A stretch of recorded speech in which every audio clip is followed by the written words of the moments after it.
Este é um vídeo do 9º ano do Ensino Fundamental, do volume 2 do conteúdo de arte.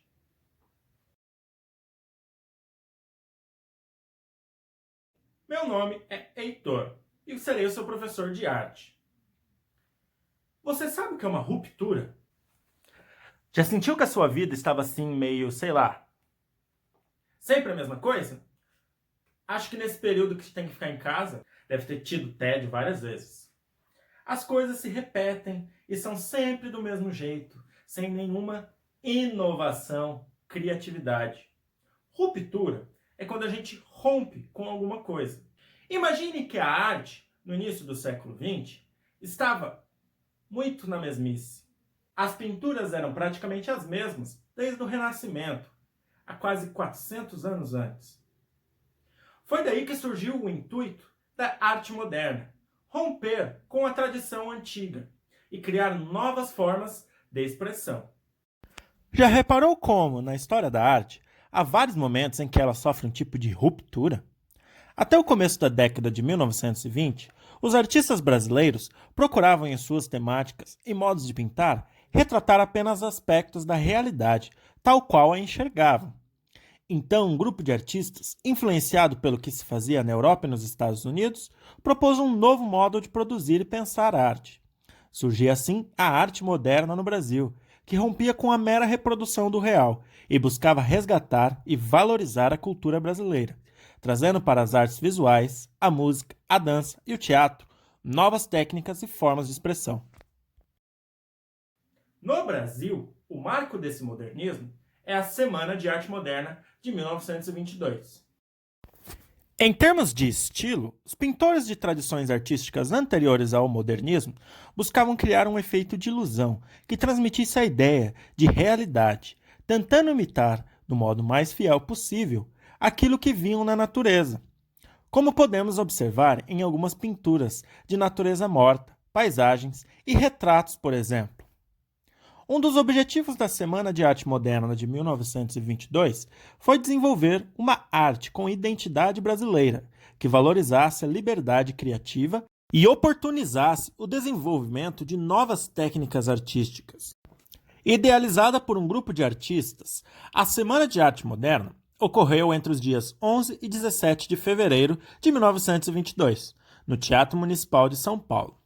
Em sua programação, foram apresentados recitais de poesia, concertos, exposições de artes plásticas e conferências que movimentaram a sociedade paulista da época.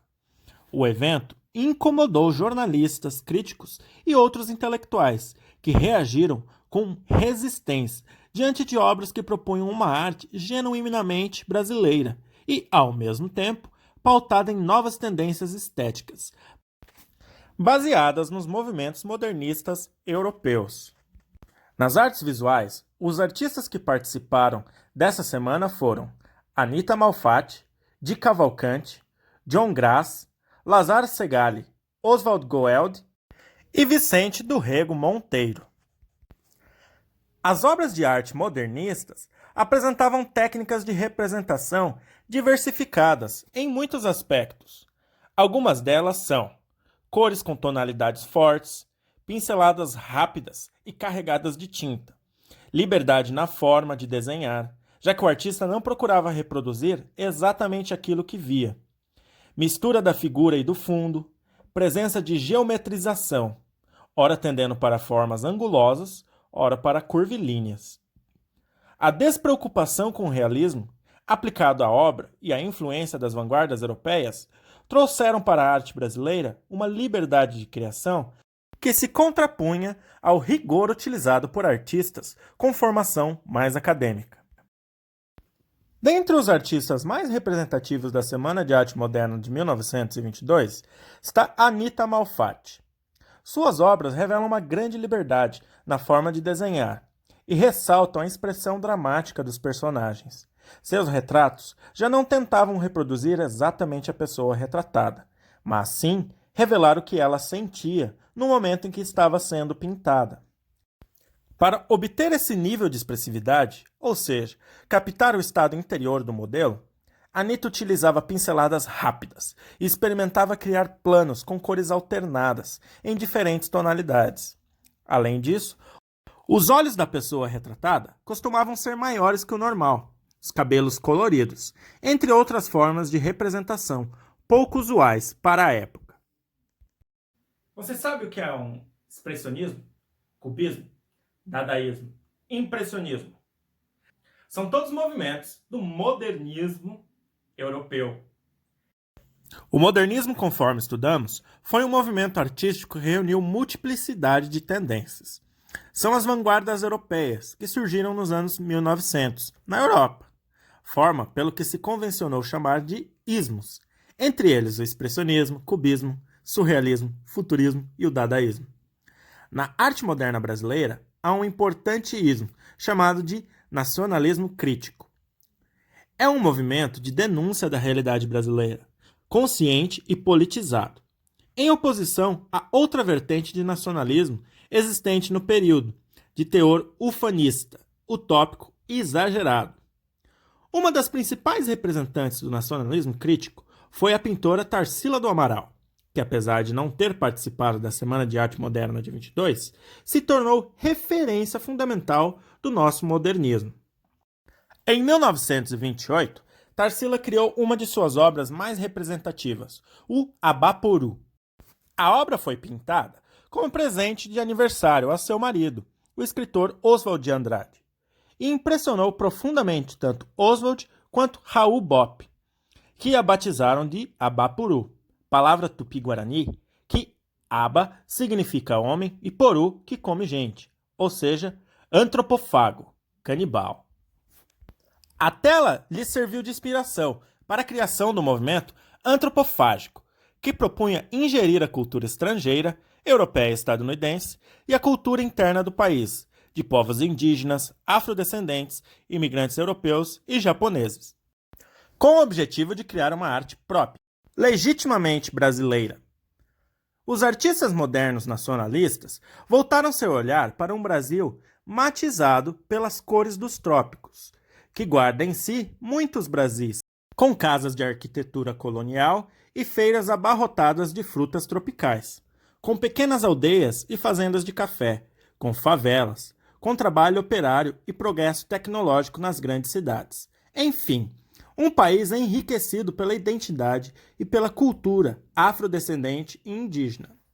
Além de Tarsila do Amaral, podemos citar dentre os principais representantes do nacionalismo o pintor Emiliano de Cavalcanti, um dos promotores da Semana de Arte Moderna. Depois de um período de efervescência na arte nacional, ocorrido na década de 1920, muitos artistas deram prosseguimento ao seu trabalho sem a preocupação de se alinhar rigorosamente a movimentos ou tendências. É o caso, por exemplo, de Alfredo Volpi, Cândido Portinari, Ismael Neri, Milton da Costa e Flávio de Carvalho. Observe nessas duas obras como os artistas desenvolveram estilos próprios e bastante distintos entre si. A primeira obra, que tem uma sereia, é de Alfredo Volpi, e a segunda, de Cândido Portinari.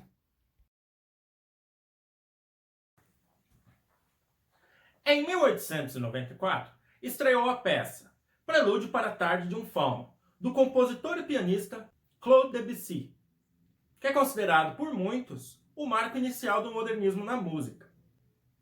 O grande representante do modernismo na música no Brasil foi Heitor Villa-Lobos. Ele queria misturar as ideias do modernismo europeu, principalmente do modernismo que existia na cidade de Paris, inspirado no compositor russo Igor Stravinsky, e misturar isso com as músicas folclóricas brasileiras. Elementos tipicamente brasileiros também estão presentes na música.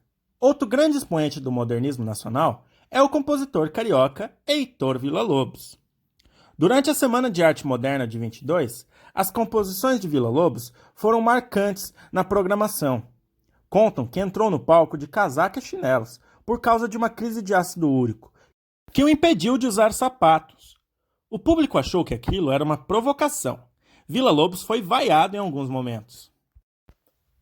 Villa-Lobos mesclou gêneros e formas da música erudita europeia Há diferentes tipos de timbres e materiais fortemente ligados à identidade musical brasileira, criando uma sonoridade própria. Também buscou motivações nas cantigas folclóricas e populares nacionais. Villa-Lobos inseriu uma fusão de processos de criação na música brasileira. Sua tarefa de casa vai ser criar o seu próprio ismo, ou seja, o seu movimento artístico.